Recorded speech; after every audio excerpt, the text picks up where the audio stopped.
Le bilan d'une banque se présente comme le bilan de n'importe quelle entreprise. La banque a des actifs qui sont ses richesses, ce qu'elle possède, et un passif qui représente ce qui ne lui appartient pas, ses dettes. Nous avons vu que le crédit d'un compte bancaire d'un client est une dette de la banque envers celui-ci. Les dépôts correspondant au compte bancaire de ses clients sont donc enregistrés au passif de son bilan. Si on lit ce bilan, on comprend que la banque doit au total 600 € à ses clients. Imaginons qu'un de ses clients, Paul, a un dépôt de 100 unités de compte. Voici le bilan de la banque. Elle doit 100 € à Paul, ce qui correspond au dépôt que Paul a réalisé sur son compte. Ce compte en banque est dit à vue, c'est-à-dire que Paul peut tout de suite utiliser ses unités de compte pour un paiement. Paul souhaite emprunter 1000 € à sa banque. La banque établit le contrat de prêt qu'elle lui fait signer. Ce contrat l'engage à rembourser la banque selon un échéancier précis. Paul devra rembourser les 1000 € empruntés, appelés capital du crédit, plus 50 € d'intérêt. Pour créditer le compte de Paul, la banque ne prend pas les dépôts d'autres clients pour lui donner. Elle augmente simplement le chiffre inscrit sur son compte bancaire. Elle crée des unités de compte à partir de rien. La banque ne doit plus 100 € à Paul, mais 1100 €. Le contrat de prêt de Paul apparaît sur son bilan comme quelque chose qu'elle possède. Cette créance sur Paul est à son actif. Les comptes des autres clients n'ont rien à voir avec cette opération.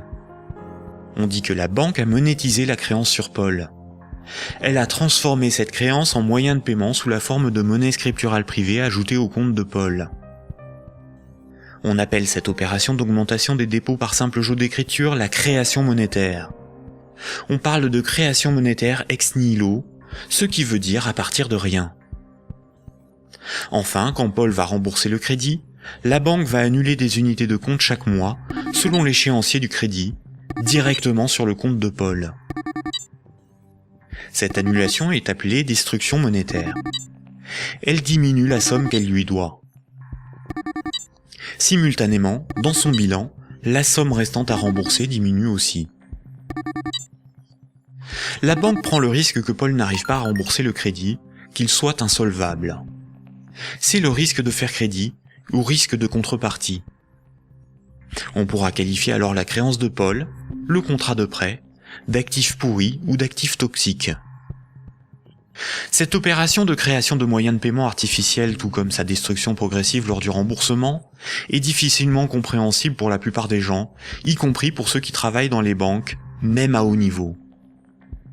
Il est pourtant évident que quand une banque accorde un prêt, aucun de ses clients ne voit son compte diminuer ne serait-ce que d'1 €.